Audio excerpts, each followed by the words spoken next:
Selamat datang di Beetle Channel, semoga kita bahagia. Jangan lupa subscribe, like, komen dan share agar channel ini semakin berkembang. Terima kasih. Bab 1244. Tidak pernah ada insiden di mana seorang pasien diusir dari kamar rumah sakit mereka. Ini akan menjadi skandal besar jika tersiar kabar. Bapak, lain. Apa yang terjadi? Dorian bertanya dengan bingung.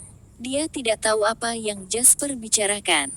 Jasper menunjuk pada Whitley, yang tercengang oleh pemandangan di depannya, dan berkata, "Bagaimana kalau Anda bertanya pada Whitley?" Dia menekankan kepada saya beberapa kali bahwa dialah yang memutuskan siapa yang tinggal dan siapa yang meninggalkan rumah sakit. Dia juga mengatakan dia ingin melihat apa yang bisa saya lakukan tentang hal itu.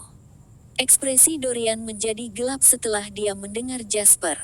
Secara teknis, ini adalah insiden manajemen yang buruk di rumah sakit. Dengan demikian, kejadian ini mencerminkan etika medis seluruh rumah sakit. Ketika seorang dokter membuat kesalahan, rumah sakit harus bertanggung jawab.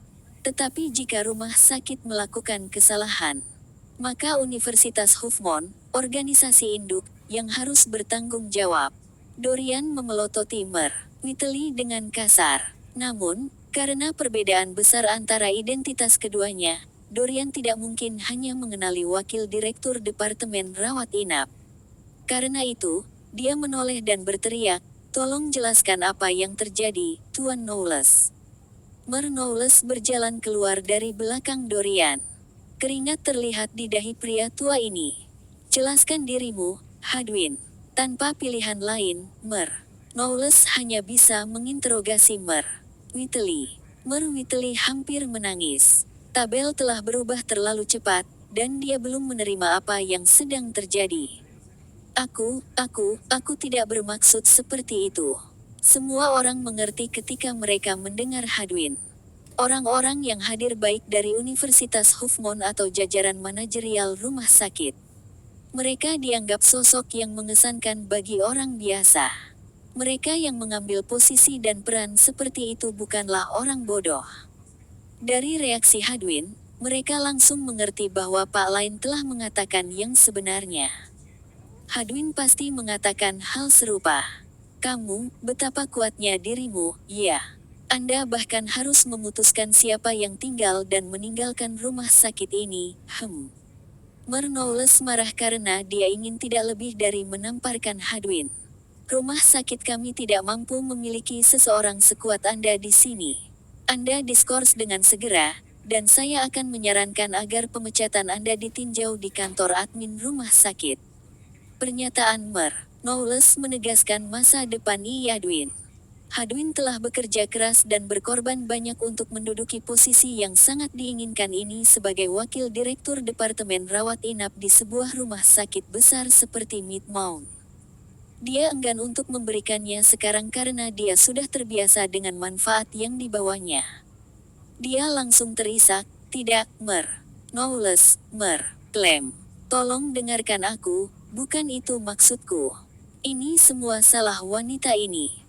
Dialah yang membohongi saya dan mengatakan bahwa nyonya tua ini sendirian dan masih bisa berlari dan berjalan. Dia mengatakan nyonya tua ini sudah cukup pulih, itu sebabnya saya mengatur agar dia menyerahkan kamar. Bagaimana dengan ini? Saya akan segera mengatur kamar untuk nyonya tua ini. Bangsal terbaik dengan perawatan terbaik, saya tidak akan membuat kesalahan yang sama lagi." Hadwin beberapa saat lagi dari berlutut dan memohon pada saat ini. Dorian memandang Jasper. "Kenapa kau menatapku?" Jasper berkata dengan acuh tak acuh, "Ini adalah urusan internal Anda, Tuan Clem, jadi sebagai orang luar, bukan tempat saya untuk ikut campur. Tapi saya sedikit kecewa dengan manajemen Anda terkait insiden ini. Rumah sakit adalah tempat untuk merawat dan menyelamatkan pasien, bukan tempat di mana orang dapat memerintah dengan otoritas mutlak." Jasper pada dasarnya telah memutuskan hasilnya dengan kata-katanya. Bab 1245. Tanpa perlu melihat tatapan Pak Clem, Pak Knowles langsung menjawab, "Anda benar, Pak Lain. Kami akan pastikan untuk merenungkan hal ini. Karena semua pemimpin penting rumah sakit ada di sini, maka aku akan menjelaskannya sekarang. Rumah sakit akan menjalani perbaikan selama beberapa bulan ke depan dan kami tidak akan membiarkan kambing hitam seperti Hadwin tetap berada di jajaran rumah sakit kami. Wakil Presiden dan Direktur Departemen penting lainnya cerdas dan mereka semua menepuk dada dan berjanji untuk melaksanakan instruksi Presiden. Mereka juga menyatakan bahwa ini akan sangat mempengaruhi rumah sakit. Di bawah tepuk tangan dan pujian, Dorian melihat ekspresi Jasper menjadi halus. Baru kemudian dia menghela nafas lega. Sejujurnya, ini adalah masalah kecil, hanya saja itu sangat keji. Syukurlah tetua yang entah bagaimana berhubungan dengan Jasper ini baik-baik saja. Dorian akan bingung jika sesuatu terjadi padanya. Dia akan terlibat jika Jasper ingin meledakkan insiden ini dan sekolah memutuskan untuk menyelidiki lebih lanjut. Mata Dorian berkedip pada pemikiran itu. Karena dia sudah mulai, maka dia mungkin juga melakukan semuanya dengan saksama agar Jasper puas. Orang ini juga. Dorian menunjuk wanita di sebelah Hadwin. Dia tetap diam sepanjang waktu dan bahkan berharap dia transparan saat pemandangan itu terbentang di depan matanya. Cari tahu bagaimana dia masuk. Jika ada kontak antara dia dan Hadwin secara pribadi, maka tuntut mereka karena korupsi. Wanita itu berseru ketika dia mendengar Dorian. Bagaimanapun, dia lebih pintar dari Hadwin. Jadi, alih-alih memohon belas kasihan kepada Tuan Knowles dan Dorian, dia tahu bahwa Jasper, pria yang dia pandang rendah dan disebut orang luar, benar-benar orang tangguh yang harus dia minta. Dia mengabaikan citra dan martabatnya saat dia langsung berlutut di depan Jasper. Tolong, Tuan Lain. Tolong maafkan aku. Aku buta, aku tidak tahu siapa kamu. Saya tidak tahu seberapa kuat Anda. Aku akan segera mengembalikan kamar rumah sakit dan pergi. Aku akan lari jauh, jadi tolong jangan biarkan mereka menuntutku. Jasper menatap wanita yang terisak-isak itu sebelum dia melirik kunci mobil BMW di tangannya. Kemudian, dia berkata dengan tenang, "Kamu memiliki otoritas dan koneksi, dan itulah mengapa kamu berpikir kamu dapat melakukan apapun yang kamu inginkan di masyarakat, kan?" Wanita itu menggelengkan kepalanya dengan panik dan menjawab, "Tidak, itu tidak benar. Itu semua omong kosong, itu omong kosong." "Tidak. Kamu benar." Jasper menjawab dengan tenang. "Begitulah cara masyarakat bekerja sekarang. Satu-satunya perbedaan adalah bahwa saya lebih kuat dan memiliki koneksi yang lebih baik daripada Anda. Itu sebabnya ketika Anda merajalela dan secara tidak sengaja menabrak saya, Andalah yang jatuh." Jasper kemudian menatap Hadwin, yang ekspresinya tidak berwarna. "Anda bertanya bagaimana saya akan mendapatkan kamar rumah sakit. Apakah Anda melihat bagaimana sekarang?" Hadwin menggigil dan tidak berani mengatakan sepatah kata pun. Tidak dalam mood untuk peduli pada keduanya, Jasper membantu Mes. Tiana berdiri dan berkata, "Ayo, Mes. Tiana. Ayo pergi ke kamar rumah sakitmu." Dorian segera berteriak, "Cepat. Atur kamar rumah sakit terbaik untuk Bu Tiana." Jasper memandang Dorian dengan senyum halus. "Bapak, Clem, apakah ini akan dianggap sebagai metode pintu belakang?" Dorian adalah orang yang cerdas dan dia menyadari bahwa Jasper telah mengatakan ini untuk menutup mulut orang-orang yang akan mengomentari masalah ini setelah menyaksikannya. Karena itu, dia menjawab dengan kooperatif, "Tidak mungkin. Bukankah Anda mengatakan Mestiana sudah memiliki kamar rumah sakit? Kami hanya mengubah kamarnya untuknya sekarang. Ini bukan metode pintu belakang." "Sama sekali tidak. Memang mudah berbicara dengan orang pintar." Bab 1246. Jasper mengangguk dan berjalan ke bagian rawat inap bersama Mes. "Tiana, apakah ini akan menyebabkan lebih banyak masalah bagimu, Jasper?" Bu Tiana bertanya dengan cemas. Jasper memandang presiden dan wakil presiden yang berlari untuk menyiapkan kamar untuk Mes.